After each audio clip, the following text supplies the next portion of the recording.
Всем привет, с вами Дэн и Велимерк. Едва ли, знаете ли, не лидер часов с Алиэкспресс по соотношению цена-качество в 2025 году. Новиночка. Значит, как всегда, в комплекте есть инструмент для укорачивания браслета. В хозяйстве пригодится. И давайте смотреть коробочку. Здесь вот такая вот, что это? Нет, это не рекламка, это мануальчик. А здесь как раз пользоваться системой по укорачиванию браслета. Ну, правильно, молодцы. Все как надо.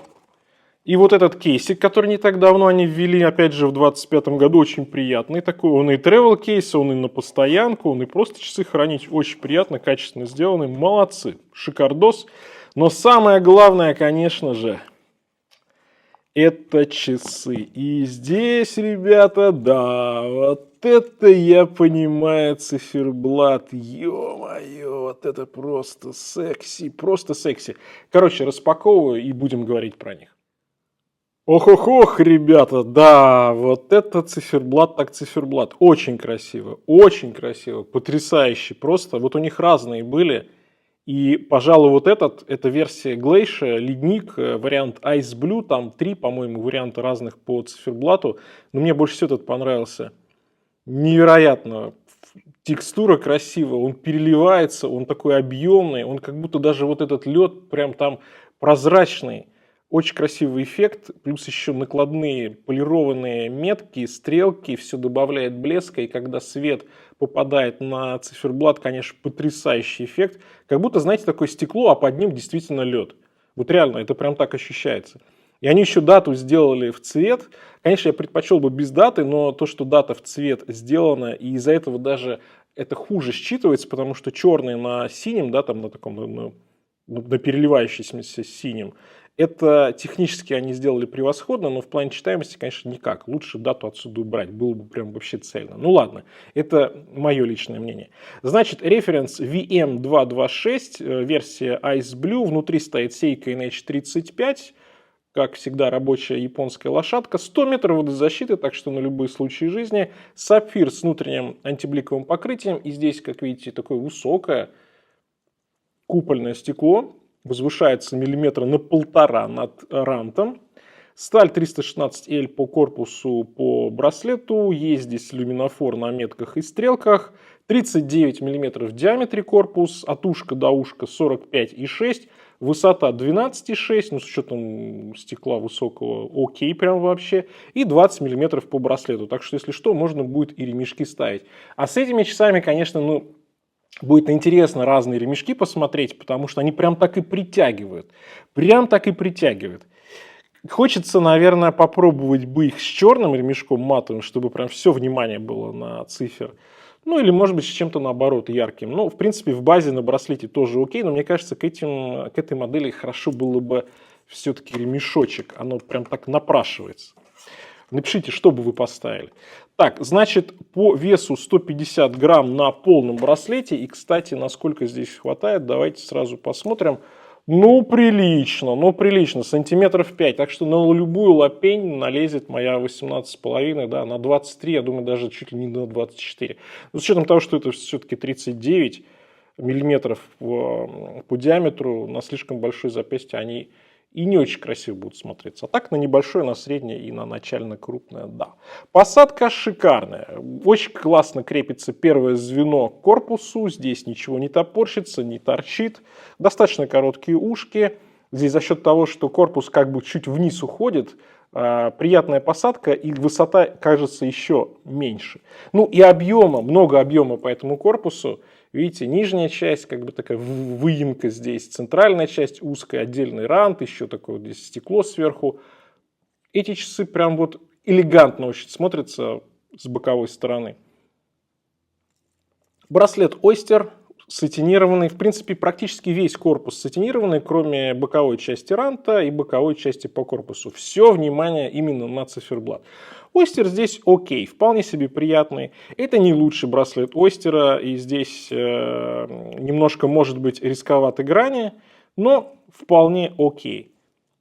Можно подстроить браслет под себя на двойном фиксаторе, здесь застежка. Нет системы быстрой замены, к сожалению. Ну, кстати, здесь в плане цены это очень доступная модель, примерно 15 тысяч рублей на момент записи ролика. Понятно, что на всякие купоны, что-то такое, распродажи, все может цена меняться. Но очень приятно, слушайте, очень приятно. По корпусу, мне нравится корпус, классные, узкие, элегантные ушки, боковая часть здесь симпатична, зеркальная полировочка. Класс. Но я бы все-таки вернулся к своей идее поставить ремешок, именно потому, что корпус супер элегантный, ушки классные, тонкие, циферблат вообще бомбяу. И поэтому вот он как браслет, да, он немножко, может, скрадывает эту элегантность корпуса. Поэтому мне бы хотелось здесь не остер, а какой-нибудь черный, допустим, пусть базовый ремешок. Или синий, да? Или синий. Ну ладно, браслет окей, он в хозяйстве всегда пригодится, а ремешок вы любой сторонний поставите, это вообще без проблем. Короче, корпус шикардосный, мне нравится. Браслет, ну, скажем так, по десятибалльной системе где-нибудь на 7, а корпус прям хорошая 9. Ну и цифр. Цифр, конечно, мое почтение. Это восхищение. Это восхищение. Посмотрите, как переливается от черного до практически белого по внешней части. И все переливается. И главное, нет, знаете, какой-то вульгарности, какой-то пошлости, где-то перебора. То есть это вполне себе повседневные часы. И вот с такой вот текстуркой. А еще есть, кстати, вот сейчас только обратил внимание, что есть и минутная разметка, и часовая, да, у нас, ну и 3 основные стрелки. Стрелки, кстати, елки-палки, вот смотришь на циферблат, а потом видишь, что стрелки-то очень интересные. Такие мечи здесь прям. Наконечник, контрбаланс на секундной стрелке какой красивый. Они все сатинированные. О, сатинирование или зеркаль. Сейчас посмотрим на макро. Нет, зеркальная полировка, да, а внутри люминофор. Но очень изящные стрелки. И секундная она все-таки, по-моему, с сатинированием. Да тут прям кропотливая работа. Красота, да и только. Да, эффектно. Дата плохо читается, да и фиг бы с ней, потому что она в тон, это уже плюс. Ну и здесь, конечно, красота. Стрелки, метки. Пожалуй, лучший цифр. Лучший цифр этого года, может быть, даже среди микробрендов, которые я показывал на видосе. Но здесь меня прям восхищает эта модель. Очень круто.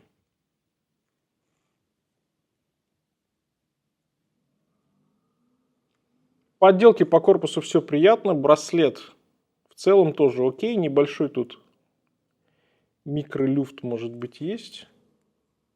Да нет, это не люфт браслет, это первое звено. Крутяк. Ну что ж, по итогам. Слишком много, как мне кажется, дифирамбов, потому что потрясающий корпус, шедевральный, просто шедевральный здесь циферблат, особенно с учетом цены и характеристик. А характеристики здесь все на высоте. Пожалуй, стоит, хотя с учетом цены даже и не стоит придираться, но браслет здесь не самого лучшего поколения Ойстер, вот, да, так можно сказать. И дата, мне кажется, с одной стороны лишняя, с другой стороны плохо читается. Но за подложку такой же оттенка, как и циферблат, плюс 1 балл добавляю этим часам. Короче, на этом у меня все. Всем пока. С вами был Дэн. Конечно же, увидимся.